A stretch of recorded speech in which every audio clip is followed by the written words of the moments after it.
So welcome everybody to our session on open science education. I'm here with Tamara Heck, and Verena Weimar from DIPF. It's Leipzig Institute for Research and Information in Education. And I'm Guido Scherb. I work for ZBW. The long title is Leibniz Information Center for Economics. So today we would like to invite you to talk about open science education or teaching or educating open science. We think it's still a very important topic to do this, and we have a lot of target groups that we can address, but today we would like to try to give a specific focus on early career researchers, because we think that is a very important point when starting a researcher's career, to get in contact with open science, to not only to get the knowledge about how to do open science, but also to get an idea, what is the idea behind open science? So how do I get motivated to do open science? And this session is divided into two parts. So we start with 3 impulse statements. They have bad and good news for you. The bad news is that Julia unfortunately is sick. The good news, she did a recording. So we will play the recording of the talk, and then we have Maura Burke and Helen Clare here for the other impulse statements. Then we move to a more interactive part. It was initially planned in a World Cafe style. We changed the format a bit, but you will see how it works. We use, of course, Slido, and I give you a second to note the number or make a photo of the slide. So we use Slido for the Q&A session after the impulse statements, and we also use Slido here in the interactive part, but for now we only have to note the code. But of course you can also raise your hand and ask questions here on site. It's mainly for the online audience. Okay, I think 5, 3, 2, 1, everybody got it. Okay, then, I welcome Julia, who is unfortunately not here. She's not here. She's talking about towards effective open science education. Julia is an expert in teaching and learning of open science, ethics and integrity, as well in social technologies. She now also tries to foster open science practices at the Kiel University. So we have a role of so-called open science ambassador. And she accompanies the European science movement at Miller International Knowledge. Yes, and she will give us a more general perspective on open science education. And I now ask the technique to press the play button. Okay, thank you. So thank you very much, Guido, for inviting me to the session on open science education. I was very honored when you asked me, and I'm very sorry that I'm not there in person. So my family got corona 2 days ago, and so I'm still in Kiel, and you are all in Berlin, and I'm really very sad that I cannot see you face to face. So the next 10 minutes, I will give you an overview of open science education in general. I will pick out some perspectives, because 10 minutes is not much, and I hope that these perspectives are interesting for you. So let's start.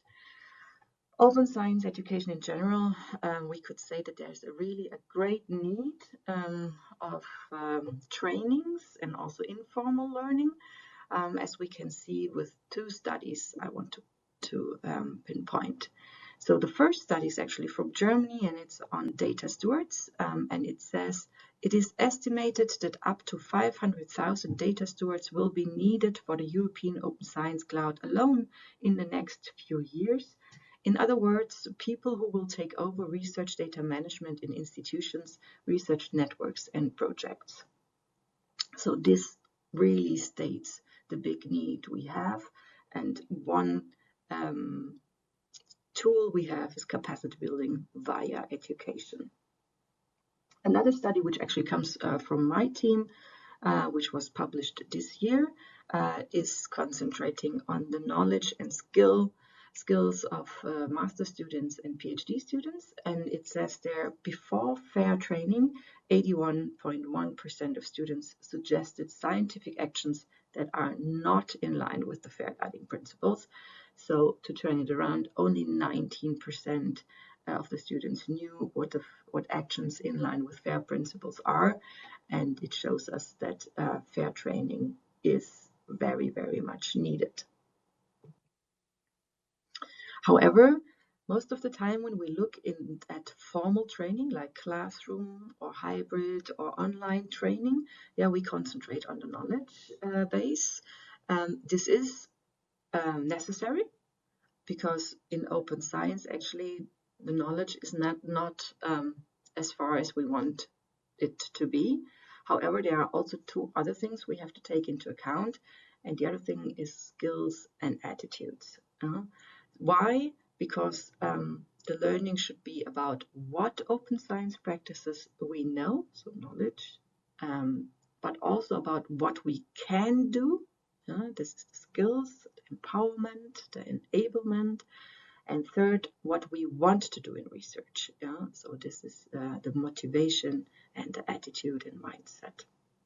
All three are very important, and we have to take that into the future to design actually formal training which covers all three aspects. So let me first run you through the work which was done inside EOSC Association via the educational task forces. So we have actually 4 papers out which are now publicly available, which you can have a look at. So first we have the recommendations for data stewardship skills, training and curricula, which was done by the Data Stewardship Task Force. Here you have a collection and also examples on data stewardship training. Second, we have a report on different activities and impacts of the EOSC Association. This is more than an engagement, paper on engagement, which covers more informal learning. Informal learning in a sense of, okay, we learn not only in classrooms and in online classrooms, however, we also learn in being in action with somebody. So this one is very much on the engagement strategies you can have as an organization or as a group with EOSC. The third one is also on engagement strategies, and it's a very general one because here the co-chairs of the 4 educational task forces came together and actually described their experiences and how organizations can engage with EOSC.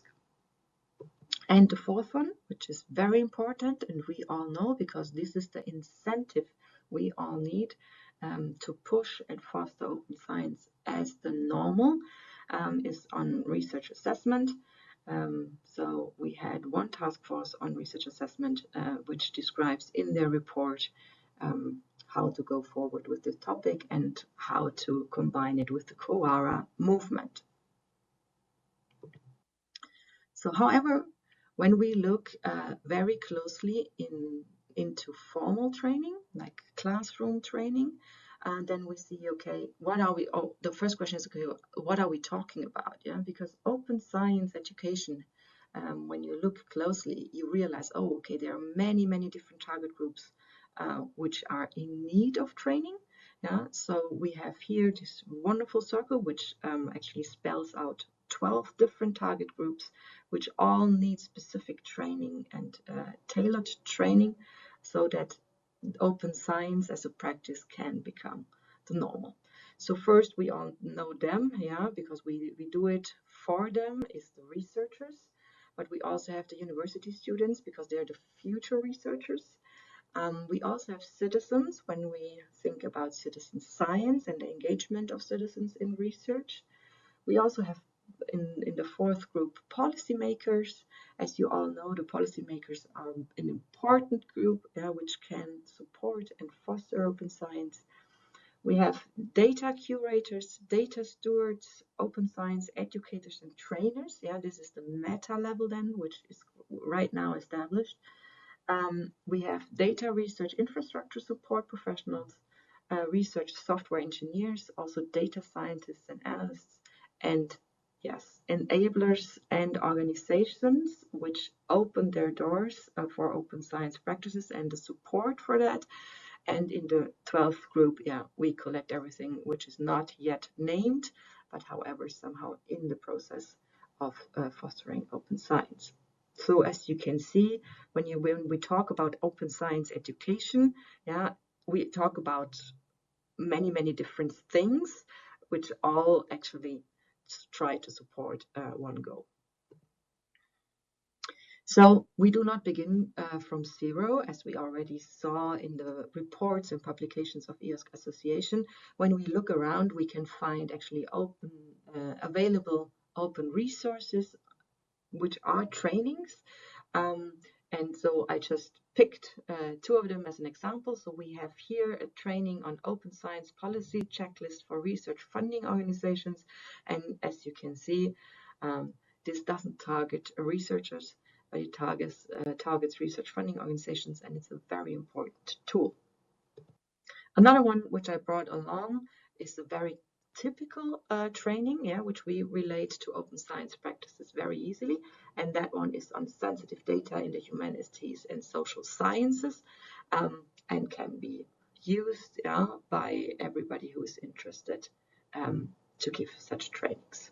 You can find these different trainings on the newly established EUNote. They were transferred there. However, there are also other different places. I think Helen will deep into that a bit, where you can find other trainings which are already on open science practices from these different angles for the different target groups. I also wanted to point out the Open Science Learning Gate, which is actually a place where trainer can communicate their knowledge about their training and share it with other trainers. So how does it work? The Open Science Learning Gate is a service which tries to build standards, but not by its own, but via the trainers which are active in Europe and beyond Europe. As you can see, it uses actually target-specific training and also target-specific standard building, and it tries to ensure research integrity, research ethics, and the ethics of AI as an overarching umbrella through the training, so that we then in a few years have really a capacity of people from these different target groups which are able to put the new normal into a normal which is open science. So how does it work? It's very easy. You go to this questionnaire, which is the service when you are a trainer, and then you actually give insight into your standards, which you use in your open science training for your specific target group, and then you get a mirroring of the standards other trainers gave into the service, so that you can compare your own training with the others and decide if there is a need for amendment or optimization. You can also leave your email address so that you will get informed over the next few years of newly standards which come into the gate via other trainers, and you can also batch your training if you like. So this was a very fast overview of open science education in general and what the movements are right now in Europe. I hope, yes, it was fitting for your purpose. And yes, if you're interested in any of the things I just described, please reach out to me. I'm always happy to get into contact with the trainers and the open science educators in Europe. Thank you very much and have a nice meeting.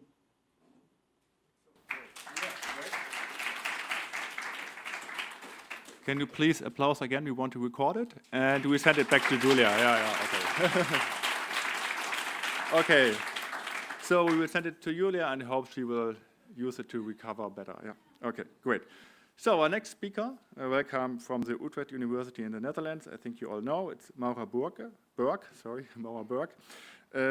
Mauer is a PhD candidate in the philosophy of science working at the Freudenthal Institute of Utrecht University. She's, I would say, an open science enthusiast in many facets. And for example, it's interesting, she worked as editor-in-chief for the Journal of Trial and Error, where they also have an own Trial and Error Award. And she's very active in different roles to advance open science in the Utrecht University. And yeah, I'm happy that you are here. And now the floor is yours. Okay. Next. Okay. Yes. Okay. Let me get my timer set because I can ramble on really easily. Well, thank you for the emphasis on my love for open science in the introduction, because I want you all to remember that as I present what I'm going to present today. So, I think Guido invited me here under the guise that I was going to offer concrete examples of how we can support early career researchers. And to some extent, my kind of mere existence is a consequence of the ways in which Utrecht University specifically has adopted... Closer? Yeah? Ooh, it's loud.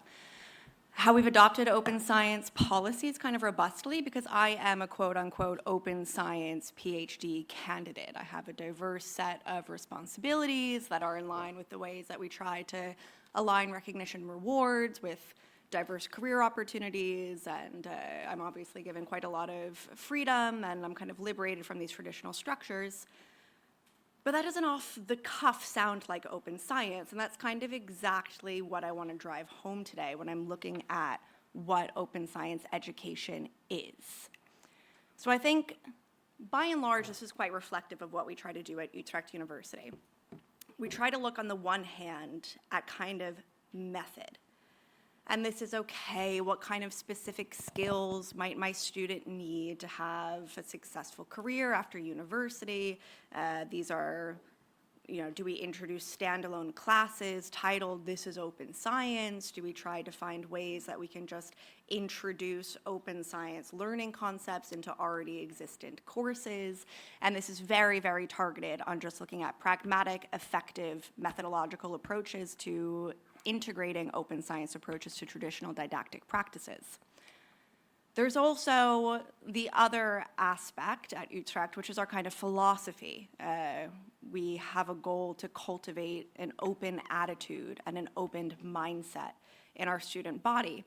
And that's the kind of more ineffable aspect of open science and open science education that I'd like to look at today. It's really what is an open attitude? What does it mean that we have this group of students who are leaving our universities who in some way understand science to be something different than whatever it was before open science took over? And this is where, I'm a philosopher, right? So I have to go down to the core concepts.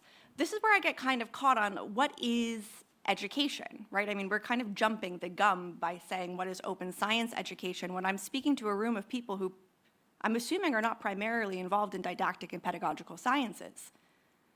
So what is education, and why do we teach, and what are the methods by which we try to impart wisdom and knowledge into our students? And by and large, there's really speaking very generally, two large different schools of thoughts inside of pedagogical sciences, which is on the one hand a more economic approach, which is that we identify that there is going to be an upcoming need of 500,000 jobs, and we need to have students who are ready to fill these jobs because there's downstream consequences of not having these students in place.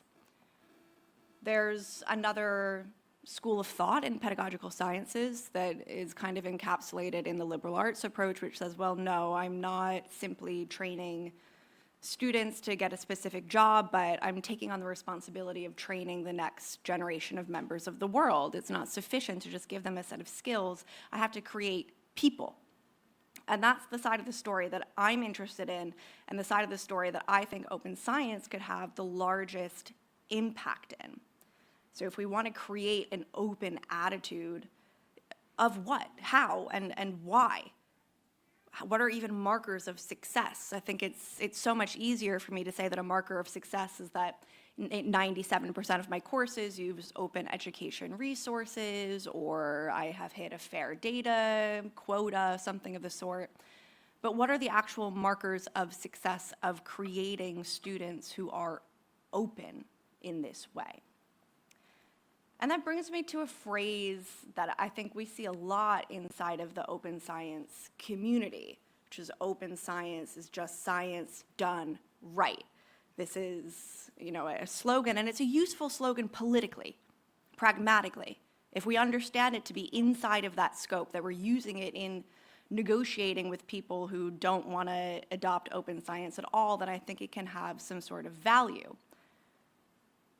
But on a deeper level, I think that this is just emphatically and completely the wrong way to understand open science. And that's why I'm very happy to be introduced as an open science enthusiast, because I'm not approaching this from a hostile angle. I'm approaching this from the perspective that I really, really cherish what open science gives us as an opportunity of researchers collectively. When I look at open science, what is it juxtaposed with, right? Closed science to some extent, but the extent to which this is given a robust taxonomy that can be identified as this is what I am counter to, I think not as much work has been done to address this point. So I turn to a sort of loose understanding of what is the scientific enterprise as a whole, if I want to create students who can robustly participate in this from an open perspective. And we have so many actors to take into consideration.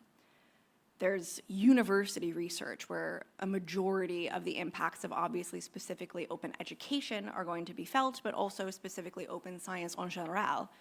But there's also, very importantly, primary and secondary education. That's where we start crafting the image of what a scientist is, what science is. Open science education can't be restricted to students when we get them at 18, or even worse when they're in their master's program, or even worse yet when they're in their PhD, and there's already so much dialogue around what science is supposed to be. There's really interesting approaches from the Scandinavian countries where they start with primary students, teaching them a different image of what science is, and we see that this gives them a lot more freedom as they navigate their future careers. There's industry, there's private research, pharmaceuticals, the involvement of the public, the patient. What's the difference? These are all unanswered sorts of questions outside of open science. So who is our enemy and how do we make them more visible? Something that my discipline has to offer here is that this is all that we do. This is what philosophy of science does in particular, is we look at science as an object of study, not specific theories, but the actual nature of doing it. And the discourse that we have had for a long time is on values and norms and methods, having a very robust knowledge that these things do not come out of nowhere. They are not divine proclamations that we simply discover. They are things that people decide to do and things that people decide to take action on. What I see open science as is, for the first time, the scientific community as a whole is taking a moment of being meta-reflexive on our practices. We're, for the first time, kind of looking, what is peer review? When did it start? Why do we do it? Why have we been assuming that it works? Where did publishing come from? How did we find ourselves in this position where there's a monopoly of the most highly profitable companies in the world who are managing our education? How? Why?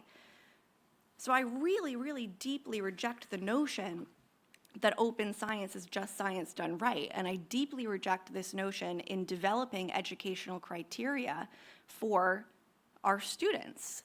I don't want to be in a position in 10 years where open science is just science done right has become our only motto, and we have successfully implemented fair data principles, pre-registration, maintaining open lab notebooks into the learning goals of our students, and we lose sight of this I view, that we go back to the idea that in some sense we've cured the issues of science. We will not cure the issues of science. We have to create an attitude and a mindset in our students that is continually reflexive, because we are going to gamify anything that we do in open science, right? Scientists are not pure angels who have no individual needs or desires. They're economic actors, they're social actors. They have volition outside of just finding knowledge. So we have to maintain this bird's eye perspective if we want to successfully have achieved an open science revolution. So I present instead open science as applied philosophy of science, a moment of collective meta-analysis, conceptual clarification, historical investigation, and concept creation. And attached to this, I do have a list of perils and benefits that I think we can see. These slides will be available because I have 1 minute. But my primary takeaway, as you can see, is that I really think we need to be more invested in the philosophy element of the determination of learning goals for early career researchers if we want to successfully create a healthy scientific enterprise that is not going to fall back into the same sorts of issues that we're fighting against in the kind of quote-unquote mystery closed science that we're fighting against. So thank you very much for your time. You can find me associated with any of these things. I'm really, really welcome to conversations and emails.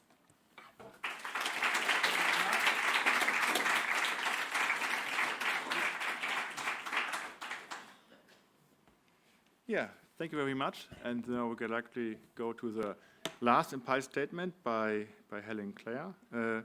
She wrote in her CV, in her bio, that she has over 20 years experience working in training and staff development in the education sector. I think there's mostly nothing to add there. This is really impressive. So she's working in several European projects and currently co-leads the EOSC Opportunity Area Expert Group on skills, training, reward, recognition, and upscaling. And for example, she also co-chairs the open air community of practice of training coordinators. So I'm really looking forward to your talk, and welcome here in Berlin, and your floor is yours.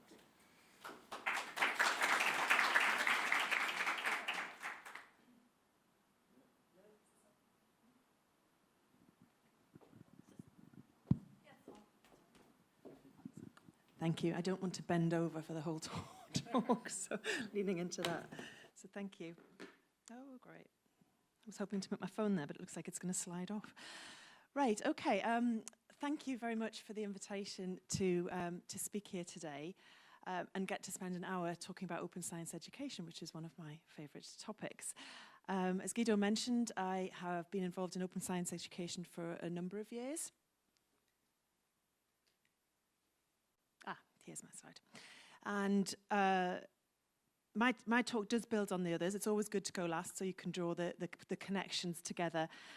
So what I am going to do in terms of the emphasis today is shift it more towards where do you as trainers and teachers get your skills, because that is mostly where my experience lies. I don't do much teaching with any of early career researchers, but I teach and train those who do. So there are many, many resources out there which we'll discover, and I'm sure you've discovered, we're almost at a state, there are too many open science resources out there. And most of these resources often, they teach the subject, and you can learn about the knowledge and skills that we were talking about, but they don't necessarily teach you how to teach in those subjects. So that is what I want to focus on here today. Obviously, there are sessions like this you can come to, but where else can you go outside of this? And I think we've already discovered from the previous talks, a key issue is that open science itself is very broad in terms of the subjects that it covers, and also broad in terms of the ways that you can approach that subject, which I think we just saw very clear with Mara. So I've been involved in the open world for a long time. Before open research, it was open education. That was my first exposure to the open movement, then moved into open access and open publications, and then the last 5 or 6 years in open science. So I've been involved in a lot of activities, as Guido mentioned, including the Upskilling Countries Task Force that Julia mentioned at the start. And as I've already said, my career is mainly around supporting those who teach and train. But there are many communities involved in open science, as we'll see, and many perspectives to take. And I think this does link to Mara's talk. It's about considering what approach, what are you trying to get out of your education? What are you trying to achieve with your students? And I want to help you reflect on that, as well as give you some real practical resources that you can use in your own teaching and training, and communities that you can join. If anybody likes my picture, I was looking for a picture of paths and roads, couldn't find one, so I used one of my own that I took on Sunday evening. So I just want to start with the idea that the 5 schools of thought around open science by Fescher and Friedrich-Wilhelm. This is now 10 years old. I'm sure it could do with being looked at again, but I think it gives us a good starting point, and hopefully you can see some of the detail, but if not, I can share the key points. The idea is that there are different approaches to why you want to sort of develop your open science practices.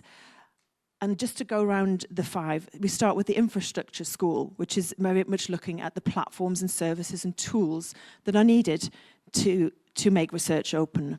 There's the public school, which is about making science available to all, and that includes citizens. There's a measurement school, which is looking at open science as a method, as we've heard mentioned earlier, to look at different measures to reward the scientific endeavour. There's a democratic school, which thinks about democratizing access to knowledge, so giving an equal access to all in the knowledge process. So it's about inclusivity. And then we have the pragmatic school that is involved in making research more efficient and quicker, etc. And obviously, like any model, this is not simple. You don't come from one school and not the other. But I find it useful to think about these schools, and I think certainly there should be another school or schools around this approach looking at research integrity and quality and responsible research and how the role that open science fits in that. I find it useful to reflect on these because, as I said, it's too simplistic to say that you're in one, but I do very feel strongly. I've come mainly from the democratic school. I have a background in libraries, so knowledge to all is important, equally public. But I work for a technology company, so the infrastructure school is very much my background, focusing on data skills, etc. So that's the different approaches that you may take. I think we're all familiar with this model of UNESCO model of open science, looking at the different subjects. So there are many different activities involved in open science. So that just emphasizes the breadth and the complexity of open science and education, but also hopefully it helps you reflect between these 2 models on where you sit. You know, what are you trying to achieve, and which areas are you actually working on in terms of developing skills? So I want to spend the rest of the session really just talking about some different initiatives that you may know about. If not, then they are there available for you to explore after today. Some of these have resources, some of these have communities that you can join. The first is the Open Science Community of Practice of Training Coordinators, and this was originally set up by Open Air, one of the research e-infrastructures that you may have heard about. This has been going for about 6 years now, and there's over 100 members from different countries. It's a nice informal community. Disclosure, I am the co-chair of this, and we have monthly meetings, and we're a nice, friendly community. And essentially, we're just there to support each other and share activities, ideas. We have presentations once a month where we share practice. And there's a lot of project training coordinators, so you get a lot of people from EOSC projects who coordinate the training coming to this, and it's a really nice place because it's free from the restraints of project deliverables. We can coordinate, we can think about what is needed in our community. So do consider joining that. You can come along and just simply listen, take part, share. But we also have had in the past a series of activities where we work on shared tasks together. One, for example, we came up with some documentation around quality guidelines, some advice on GDPR in training when those regulations came in. And most recently, I say most recently, we've actually been working on this for a long time, but it finally got published last week, a joint paper on verification of resources. So if we want to practice open science while we're actually training and teaching, how can we make our open science, our resources available? So that has case studies from various members of the community. Open Air, who are very supportive of the community, they also run a Train the Trainer bootcamp. And most of the details are on the slide there, so I won't say too much more. But again, what I would say, and equally with the previous community, I think most people are coming from the infrastructure school there, where we are focused quite a lot on data and practical skills, not exclusively, obviously, because you can't separate them out. So we also do cover topics like ethics, etc., when using data. And again, this boot camp, it does give you skills in research data management, ethics of using an AI, but it also does give you the skills to teach and train in these subjects. If you're interested in this, it's continued updated, so it does have topics such as open peer review and citizen science and AI. It's a week-long intensive boot camp. And the deadline for the next one is the 30th of October. So if you're interested, please do take a look at that. Most of the members from the previous community are involved in teaching on this. How am I doing for time? Could you give me a little... 1 minute, 1 minute. Okay, right. So in terms of other organisations, we've got the Fort, which is very much coming from the ECR point of view. So it's a voluntary organisation established a few years ago by PhD students. So we're talking about ECRs, training ECRs and building a community, a network of knowledge. And they very much do come from some of these other schools, looking very much at that integrity, social justice. And they're becoming increasingly influential, and they have so many resources on their website. So please, please do look. They have lesson plans. They have tutorials. They have all sorts of things. It's too many to go into here. And finally, I won't mention much about NERC because that has already been mentioned by Julia. But what I would just like to finish up with is just talking very briefly about a local initiative in the UK. And again, this has come from another direction. I've been working in open science training and skills for a long time in the UK around data and publications.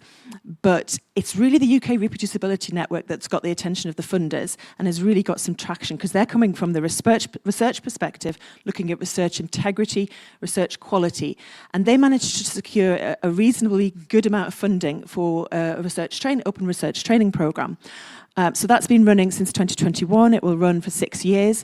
And they're very much focused on building a network, a grassroots network that is complemented and supported by institutional strategic leads. So the model they have is fantastic, but it means that the whole network is being run, the whole program is being co-created by researchers themselves, but it's not exclusive. Everybody in the institution can join, including this professional support staff.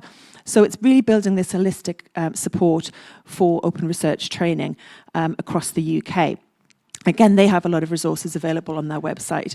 But in terms of the messages that I just want to leave you with, I mean, these are some questions that you'll be discussing shortly, but I'd just like you to think about where you're coming from in terms of your school of thought, what are you trying to achieve, but also bear in mind that open science is huge. We can't do it alone. So please do look for other colleagues in your institution that you can collaborate with, that you can work with. So they may be in professional support, they may be embedded in faculties. So this is where the local networks, I think, can be really helpful. And that's really all I wanted to say. So.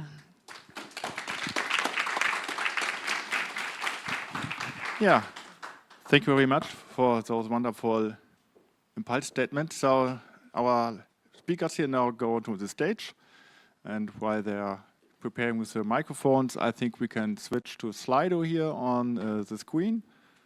And the question is, who has a question in the audience? First of all, raise your hands.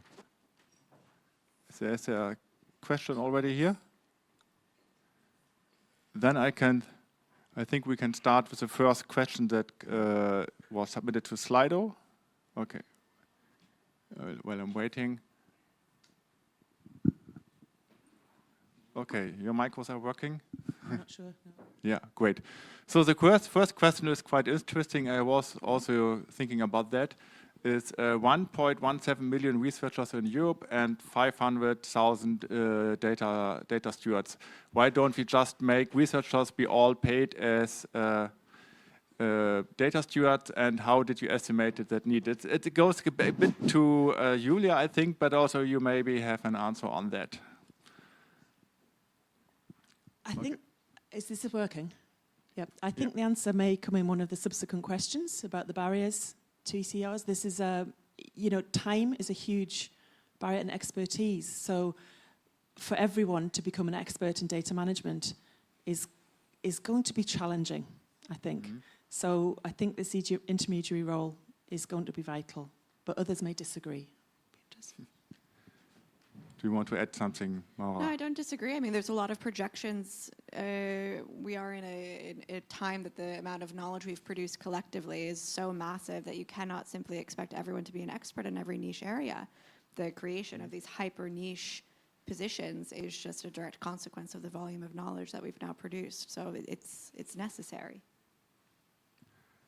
Good, great. Thank you. Then, if any question in the audience, just raise your hand. No questions so far? I have a response. Oh, yeah, well, we have a response, then that is good, quite direct. I suspect that number, although you did provide a reference to a 2023 document, I think, in your talk, I suspect that document itself draws on a 2016 document around EOSC, which itself drew on other sources for that 500,000 number, which are, other people have criticised that. We did so in a report for the Wellcome Trust. That's the Digital Curation Centre where I'm from. It's not such a frightening number as it might be, but there's also some doubt about the methodology that was used to arrive at it. Okay, then thank you for that comment. The next question is also quite interesting. It belongs a bit together. So the one question is, why do we usually see the main focus on, the one question that disappeared, I just had in mind. Okay, no problem. So should not be somehow the presented educational resources connected to OER, Open Educational Resources Initiatives. There were also foster projects, of course. You could add them here.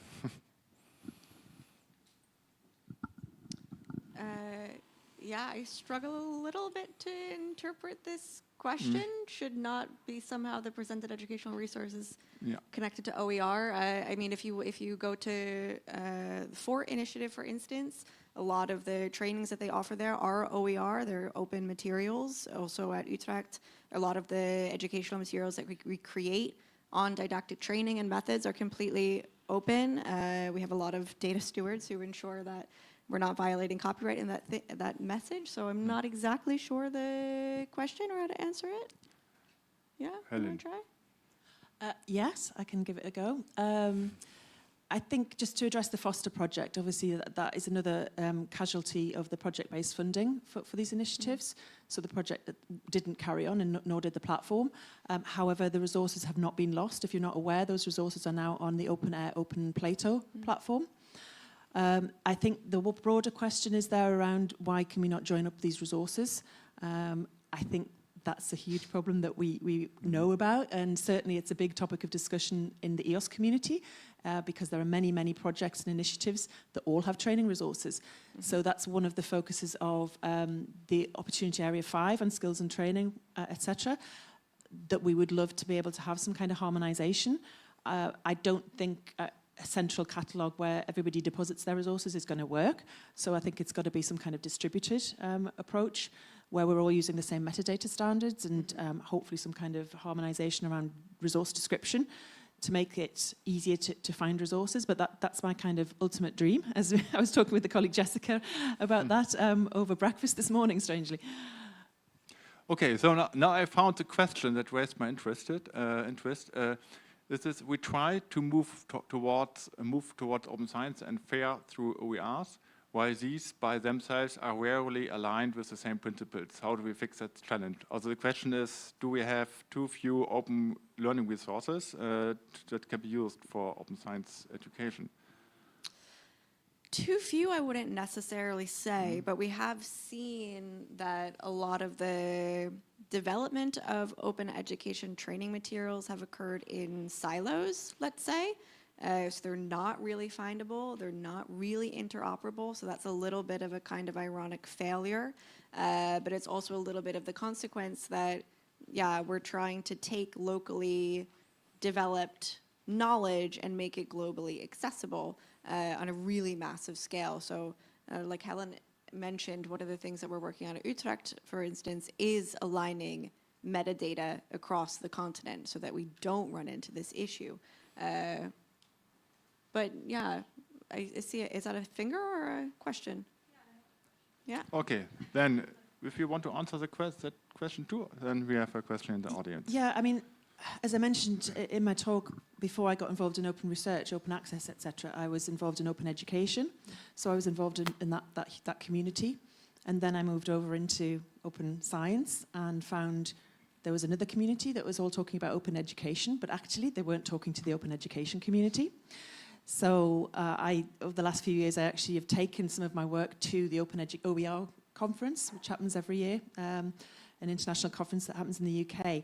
And I've been surprised how little overlap there is between the two communities. So I think that's one point. I think there needs to be much more learning across the two communities about the lessons learned from the OER community.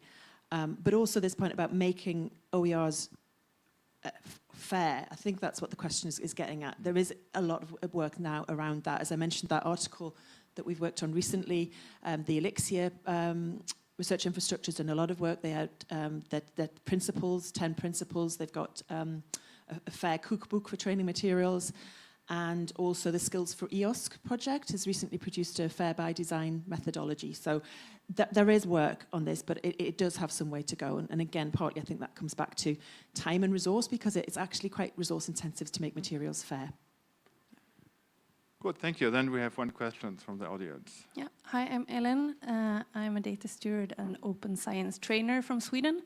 And I'm, even if an open educational resource is fair, it's still difficult to reuse it sometimes. I mean, so even if there are many sources out there, do you have any specific tips on how do I reuse someone else's training material? Because I find that to be quite tricky. Yeah, so I mean, there's the very technical side of interoperability, which I think is something that's a little bit easier to target if you have something like an EduSources or a cloud network where these things are findable at least. Okay, we've achieved quite a large chunk of this.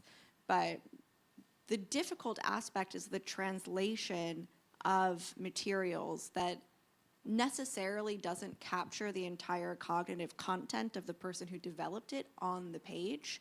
So it does still require quite a high level of cognitive engagement on the side of the user.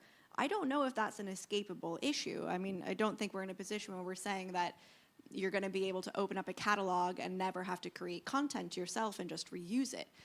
You have to engage with it to make it usable for your audience and also to fill in the gaps that are always existent in the translation process from something in the mind to something in the page. So it might be, to fix that issue, kind of a communication problem of managing expectations of what are we doing here. You know, we're providing resources and examples that you can build upon and modify for your own case studies, but you can't just select from an existed catalog and not have to create there. You like to add? Do you want to answer as well?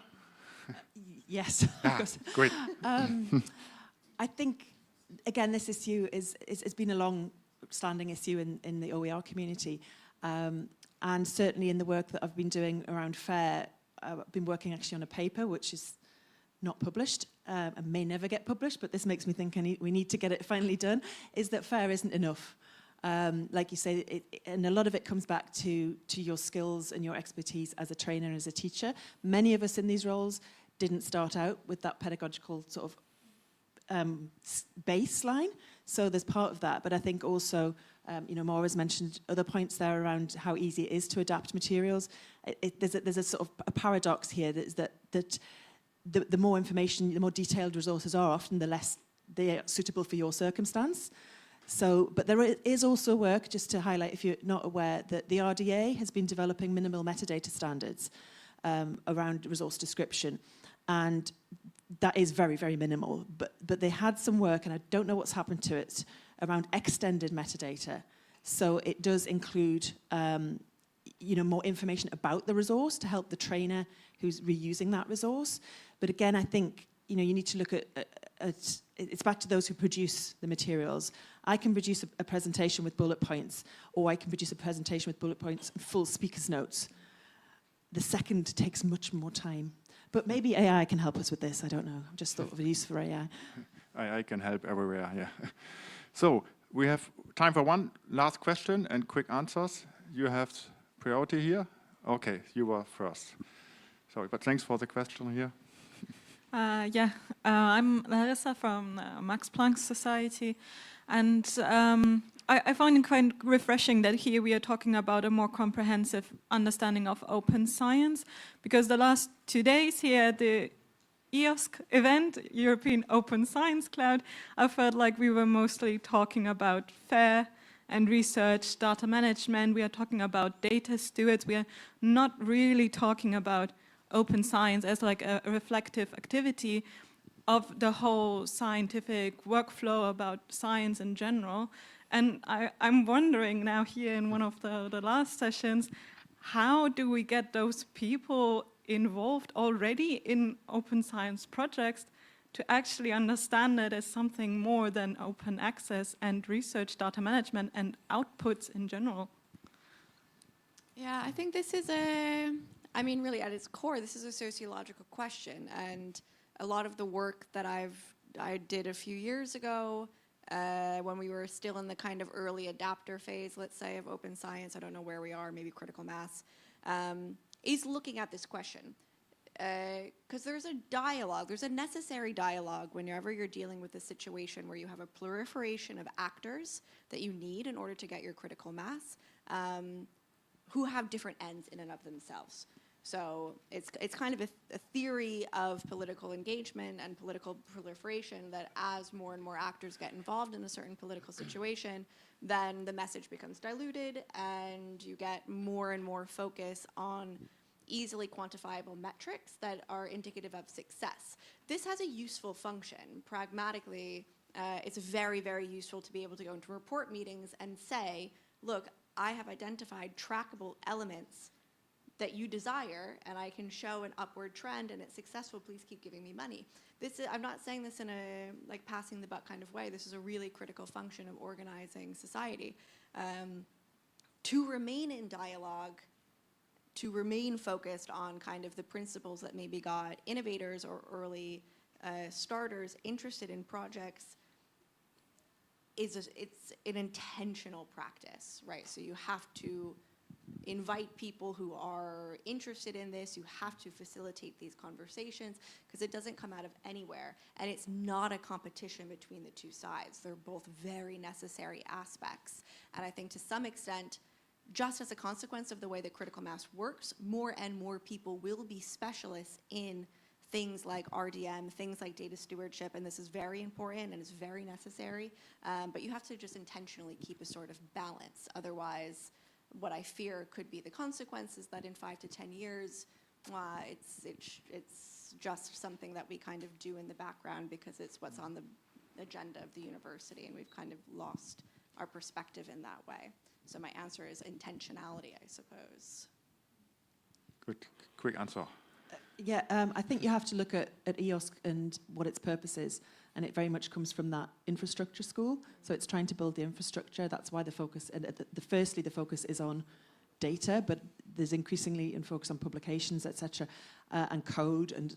But you also have to look above that, because all the funding from EOSC has come from a particular infrastructure program within the EC.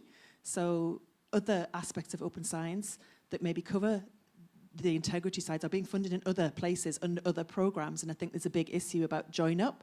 I found out about a project just as it finished called Rosie, all about open science, and I have been working in European projects for 4 years on open science training, and I found out about it just as it finished. So there was a lack of Join Up again at that level as well. Okay. Yeah, thank you very much. So we now close the Q&A session, and now we go directly into the, I call it, interactive part, and I hand over to Tamara. She will guide us now through the next part. So thank you for this exciting questions so far.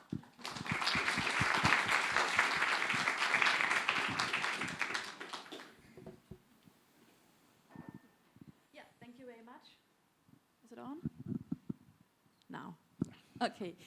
Yeah, now we will come to our World Cafe part. We wanted to do it on site in this room, but it's a bit too small, so we do it online. And the online audience can engage as well. We do it via Slido. And we want to know about your experiences and statements on several questions. You can use Slido, but we will collect if you agree, your statements here from the audience online. So Verena will do this, and we will collect all the statements and later write a report. So we come to the first part, and that was related to Julia's talk. And I start the first poll, and each poll has 2 questions. So we want to know from you, what challenges have you faced in open science education, for example, at your institution, at your university, and when does one need to start an open science education grassroots initiative? So we want to know the hands-on experiences. To give an example, so at my institution, we have agreed on an open science codex now. It's a paper about, 16 pages long, but now it's just a paper. And we are struggling, but we are discussing how to go on with the training, how to show the good practices. We started to collect material, but it was so overwhelming because it was so much. And we want to know about your experience and how you see situation.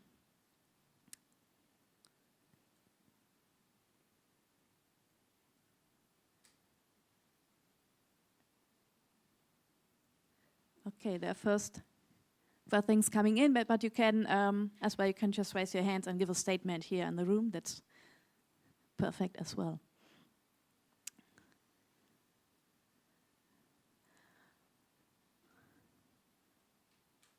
Okay, challenges discovering resources. I guess we heard this during the last 2 days. It is still challenging.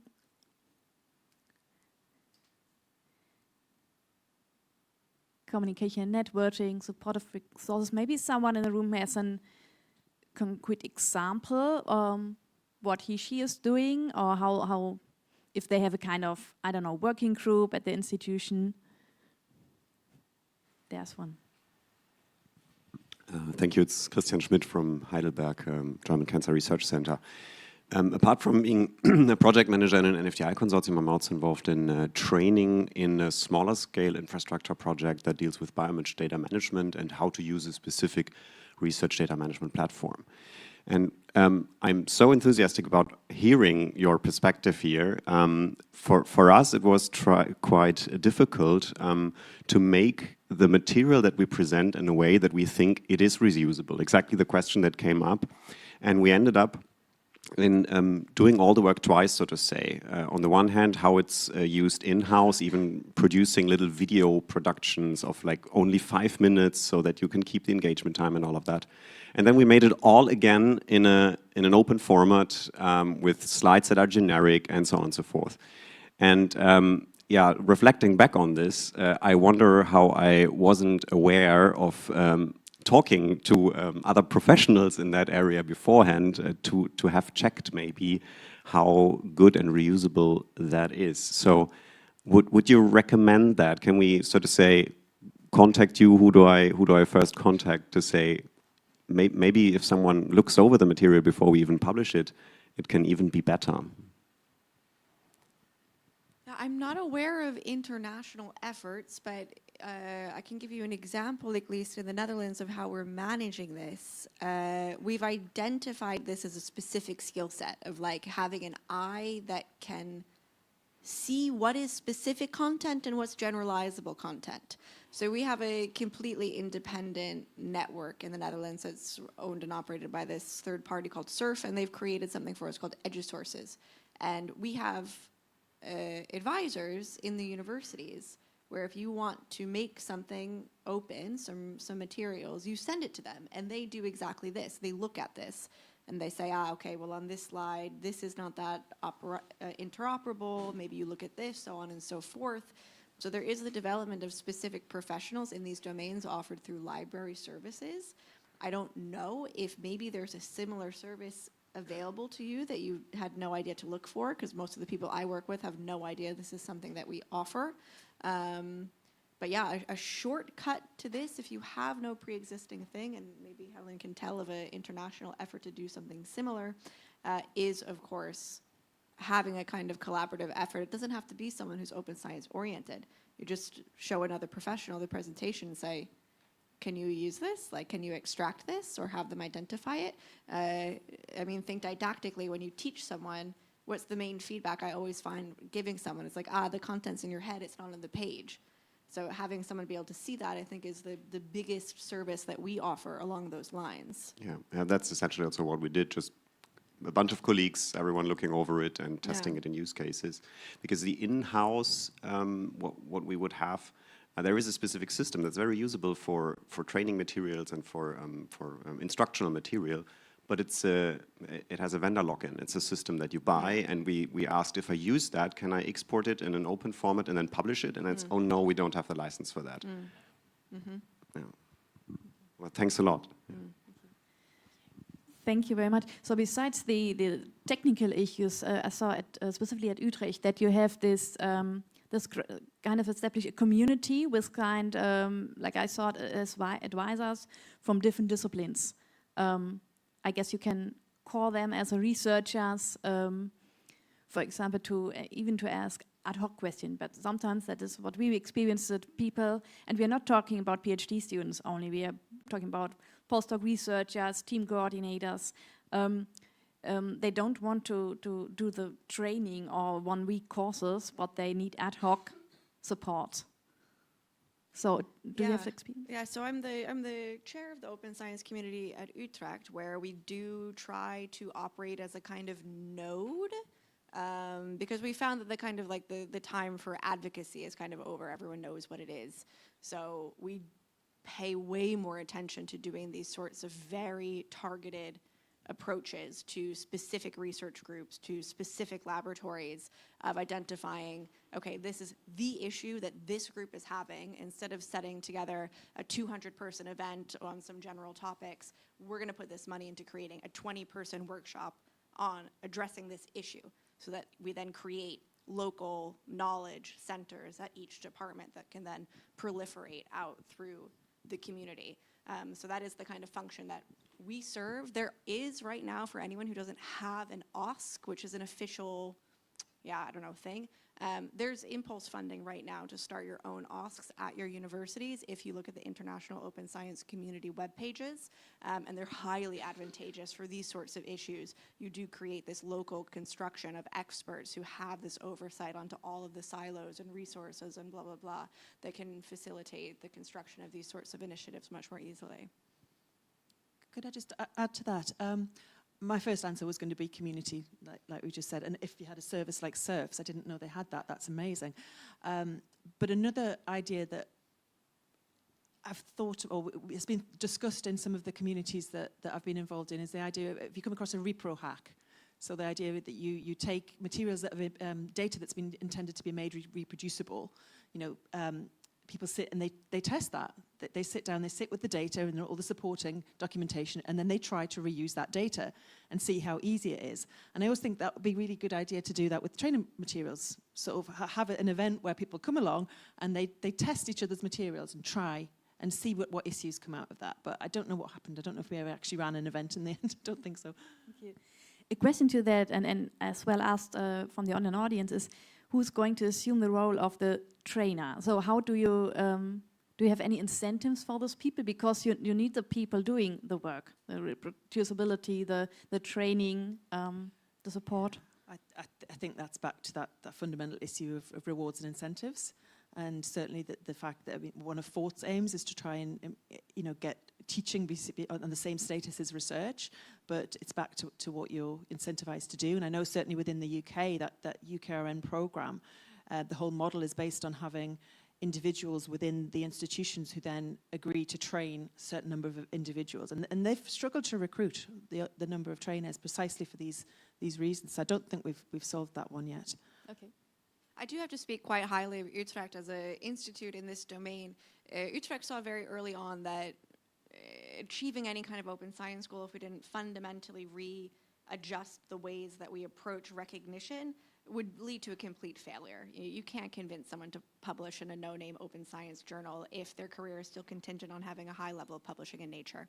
So we really overhauled our career paths, our end of year exams that you do to see how you're doing, and also what we consider as the jobs of a researcher at the university, such that we have very, very diverse career profiles in something called a triple model. So it's teaching, research, impact, personal development, learning, and education. And these are all equal, and your profile can consist of any conglomeration of these elements. And that has meant that we do have a robust pool of people we can pull from when we need trainers or train the trainers. We have specific departments called lifelong learning, lifelong literacy, Center for Academic Training. So we really, really emphasized the development of these roles that you do get rewarded for are just what your hours go to. And that's something that I speak really, really highly on Utrecht as an organization for effectively implementing early on. Okay, thank you very much. Any statement from the audience? Otherwise, I will close this poll and we go to the next. I just read that there was the challenge that of collaboration between the different communities and trainers. I guess that is one of the challenges. However, we have, for example, the institutional specialities, then we have regional communities, we have the disciplinary communities, and they all at best have to talk and collaborate. I guess that's one of the main challenge. So I close this poll and we come to the next one.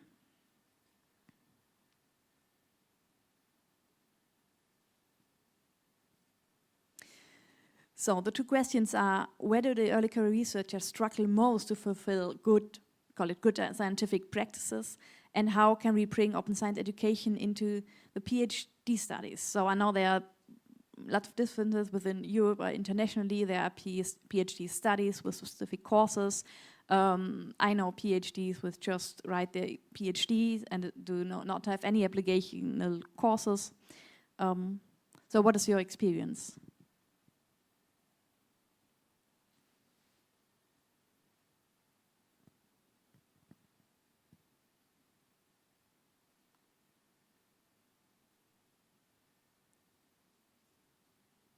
Okay, first one is the mandatory curricula. Okay, that's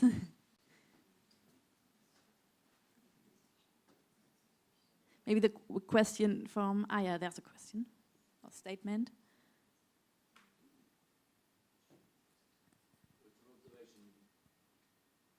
Observation not just on this, but in general, I think about all of the discussion we're having about how to give people skills and competencies, because ultimately that's what we're trying to do here. We want people to either, whether it's acquiring a philosophy or whether it's acquiring quite a practical skill.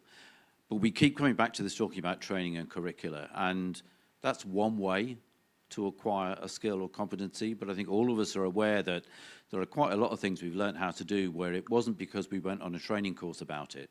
It was because we learned from a mentor or from a colleague, or we used some other mechanism to do that.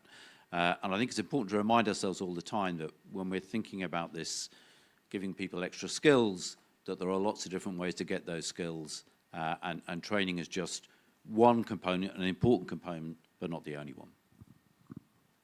Yeah, thank you very much. I guess it's as well relevant, as you mentioned, that we are not only talking about the PhDs because they are coming into an established environment with expert researchers, and they learn a lot from them. So we should kind of include, for example, the supervisors as well. Okay, but I read a lot of included curricula, so included in the doctoral schools, which is great. I found it very interesting, Helen, you mentioned you come from the open education part. The question is, and we discuss it a lot in our community, that we are focused on the PhD at the first stage, but what about the bachelor and master students? So it's kind of, they do getting a kind of close education at the universities, and then they have PhDs, and we say, so now you're doing open science. What do you think? Is this a problem still that they do not, even talking about the norms and values, that is a big change from the university education to the scientific education as a PhD.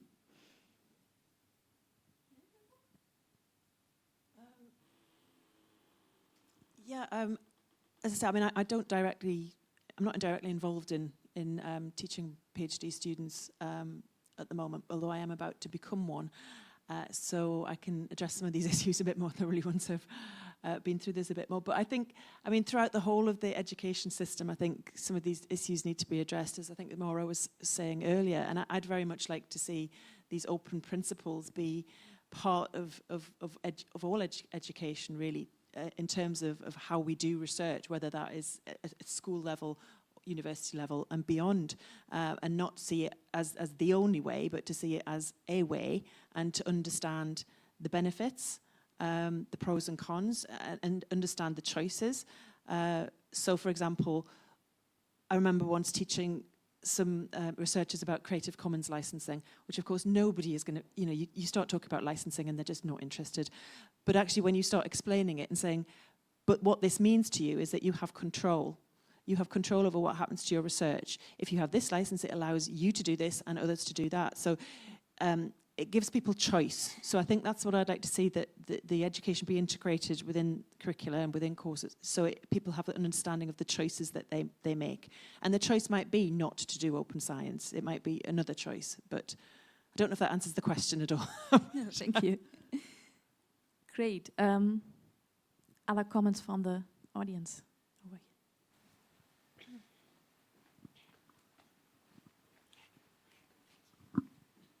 Hello. Yeah, thinking to have a choice. Sometimes maybe I will like to have to make open science, but I don't have the choice. Because if I make open science, maybe I don't make career. So for example, one simple example with in Spain, if you want to have a position at the university, you have to make a control, and you have to bring some quality index.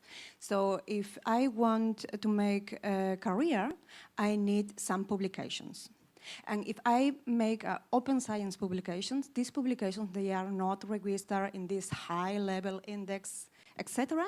So I don't get credits, I don't have career. So that's the point. Maybe that's one point. The other point is I was thinking about to pick again the topic reusability and reproducibility. So, well, I'm training coordinator, by the way. So when I make my materials, I try to make it reusable. So break it in pieces, modules, so different concepts, you can pick this and put together, etc. The point is, when I speak with colleagues, maybe they don't want to make it reusable. And I understand why, because the academic trend is, if you want a grant, if you want to have credits again, it's always you need to make something novel, to make something new. If I reuse things, I'm not the developer and the creator, so I don't have credits. So how you can change this attitude? How you can really make the choice in the reality? No, yes, I would like, but I can't. Thank you. Thank you. I think that this is probably one of the single most important aspects of creating an open science environment that's usable for early career researchers. And it's why I mentioned in my talk that, I mean, researchers are economic agents, right? Like they need housing and food and whatnot. And it's the unfortunate consequence of the way in which our professional organization exists, is that it is inherently a competitive and individualistic discipline that we're participating in, which runs quite counter to the dispositions of scientists who are collaborative and interested in one another's work. And I keep seeing on the screen that, okay, like supervisors don't know about OS and ECRs do, and this is tension. And I see unfairly a lot of responsibility is put on ECRs who have the least economic and work security in the entire ecosystem of academia. And it said, okay, well, we have these new policies, our grants now have these contingencies, they have to be open science, so on and so forth. Whereas realistically, it should be the exact antithetical situation. I'm very much in favor of sticks to the top, that there are requirements now that you are a PI, you have certain obligations. But yeah, it is a comprehensive cultural change that's needed, and I never, ever, ever fault an ECR who goes the route of publishing closed science because they know that they're entering into a competitive environment. I do much more fault people who have robust career stability who choose to still follow these lines, willingly continuing this sort of system. So I think it's a difficult internal situation if you are someone who's OS oriented, but also recognizes your reality, that you have to participate in activities that might run counter to what you think is correct. But I don't think it's a fault to be blamed on ECRs. I do think that this is where the power of an institution, the powering of a steering body, the powering of a governing agency comes into play. Because the whole movement can't solely be built off of the backs of workers who have no rights and no stability. That's just unethical. Yeah, I would agree with that. And I think there are initiatives trying to address this, as many of you will know, around COARA, the Coalition on Reforming Research Assessment, which is trying to move from this declaration of, yes, we agree with this, but towards action. So many institutions and organizations are developing action plans, but that, as you said, that's a long-term thing. I think there's also an issue around this tension between competition and collaboration has been there for a long time, and as I say, it was there in open education as well, and still is. Why do I give my teaching materials away? Because then I'm going to, that other university down the road can have them. So what gives your university the value? And I think that's a question that a lot of institutions need to ask, is that what is it that they're offering that's unique and what can be shared? And certainly in the UK, we're going through a period of huge financial constraints on universities, and we need to be looking at what we can share. JISC is certainly looking at this in terms of an infrastructure respect. We've got a report coming out soon on shared services, but it can go beyond that. Why does every university have a section that does a particular type of training that when we could share the resources? But it really does make you question what value are you giving as a unique institution. So I think that's an uncomfortable question. Thank you very much. Yeah, even in online, I read a lot about we need to kind of get the supervisors to teach them as well. PhD needs opportunities to make choices independently of their supervisors. It is, I guess, still a challenging topic because both groups the ESCs are dependent from the supervisors. Okay, I will close this poll and we come to the third one, and afterwards you can talk about your impression and what your takeaway, so to speak. So, next questions related to the more to Helen's talk are: what good practices, tools, and resources can you recommend for open science trainers? So we heard a lot of it in the talks already. And the second question is: what opportunities are there for collaboration and networking? Do you have any personal experience, or do you have your own regional networks, for example?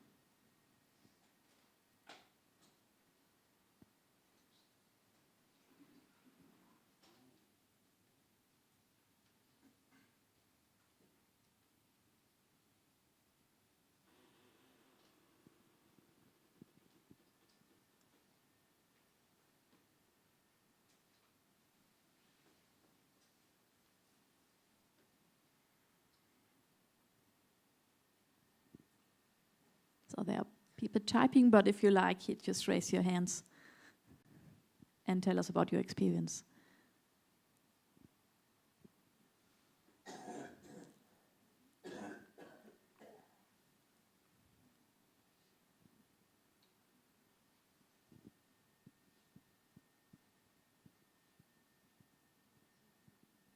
Okay, yes, there's a statement. Thank you.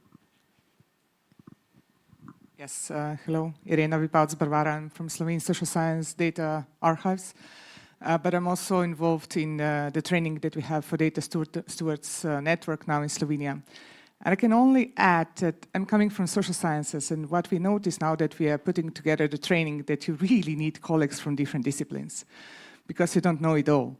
So I think that's also a huge challenge. You know, I'm in these for basically 30 years, so I know a lot. But when you come to natural sciences, I don't know all the tools, all the processes. So I think that's also something that we need. So this networking and collaboration, it also means involving colleagues from different disciplines. Just as a note, yeah. And do you have a specific tip how you get them engaged? You know them. It's also you met them in different environment, and you work with them together. If you're not 15 years old, you meet them, and but we still notice that you put something together, then you have a lecture, and you see that when the lecture will be repeated, we'll probably need to improve some of the things. And I think that's how these trainings are going. Not only that you need colleagues to review your training activities, but also because some of the things need additional explanations for a certain discipline. And yeah, that's kind of the thing. Yeah, it's impossible to just send out a query who is going to help. I think you need to have internal network in national or international environments to get this done. Otherwise, it's just not. Yeah. Thank you. So I guess Helen, no, I learned which talk was it? I don't know. But I learned that you can get a kind of certificate for an open science trainer. Is that a kind of incentive we need, that you are, to get the people engaged? I think it's an area that's been identified as another area where there is a lot of duplication. You know, we've got every initiative coming up with their own certification to be a trainer. So again, that's one of the areas. Opportunity Area 5 is looking to see whether we can do some kind of coordination around that. But yes, I think certainly if it is an early career researcher that's becoming a trainer, then getting some kind of certification is a useful thing at the end. And a lot of countries, places require that as part of attending any kind of staff development. You need to have some kind of evidence that you've completed that. Okay, thank you. And there are a lot of yeah, it's great to see all the resources mentioned. Yeah, thank you very much. But it's people saying online that it's of course takes some time to go through these sources and can be very overwhelming to find good ones. I think for a lot of this, it is overwhelming. So I just really do think community is the answer. So finding a community that can link you to, where you can ask and you can get opinions. And, often some of us are members of multiple communities, so we can provide that bridge between communities. I'm quite a fan of getting out of my comfort zone and going to communities where I can learn from somebody that's coming at the topics from a different angle. And I think that's worth trying. And I guess, at least from my experience, I think the local communities are very important to get the people involved. So that's the kind of the open science, let's say it's kind of visible in your own context, daily, so to speak. Yeah, it's not that dissimilar from any other educational approach, right? Like the requirements to be considered for a professorship in the Netherlands is different than Germany, and so on and so forth. And then also, therefore, the open science skills that are associated with the evaluation of whether or not you have the qualifications to be a teacher vary from country to country. So this communication between local pockets of knowledge and then an international, what I consider political movement like open science, is an interesting thing to develop. And it's something that Helen has mentioned a few times already, which is the importance of taking into consideration coherent metadata when you're doing anything. I mean, I've not been highly specific about my approaches to what you should do as an open scientist, but if there's one thing that I think you should do, it's pay attention to the standards that are being developed for coherence on metadata, because it's really for people who are trying to create networks that make finding resources easier, this is probably one of the most consequential things that you as an individual can do so that we don't continue to contribute to just the establishment of more silos that cannot speak to one another and more hidden resources. I can't overstate the value of paying attention to this. Okay, thank you very much. Yeah, I read as well that universities are starting to establish open science offices, and you can easily call the people locally, and they were happy to help. So these are the strategies to foster open science and training. If there's no statement from the audience, I will close this poll. And we'll use the last minutes to ask Helen and Moa, what do you think are the takeaways? What do you see as relevant, or should we do as a community to foster open science?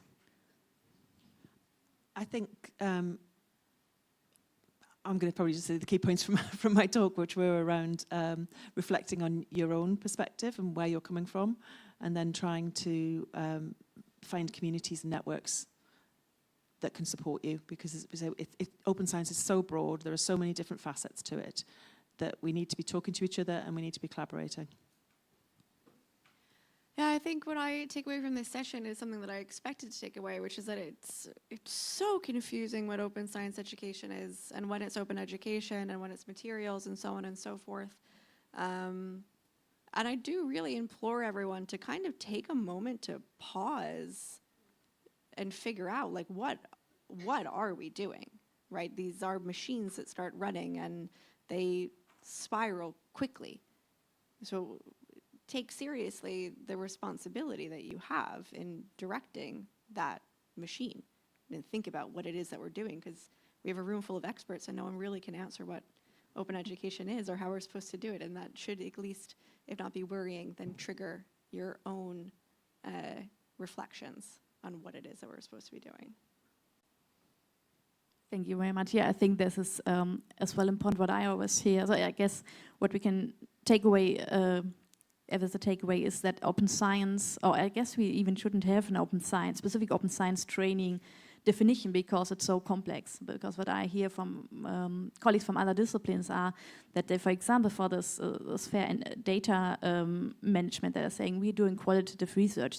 We cannot use this, and I think that's okay. You have your own definition, and the strategies to do open science. Can I just add one point, because I meant to mention this? I think it can be overwhelming to think we've got to do open science, but I've seen a few things. I think it came from TU Delft, was talking about the buffet of open science. So it's not necessarily starting with everything. You just pick something small, and I think that's a key point as well. Otherwise, it becomes too much. Okay, thank you very much, Helen and Maura. Are there any last statements from the audience? It's the last chance. Conference is ending. Yeah, please. One of the elements, that I notice is that a lot of materials that are online are in English. I think we need to start developing national resources and national terminology. And I would urge developers of the node to add the language filter on the portal, because currently it's not there.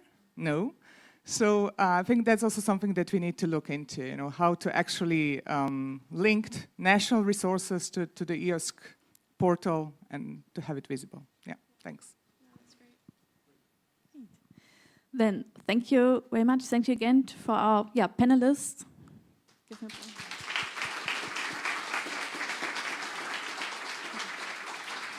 And thank you and the online audience, and see you.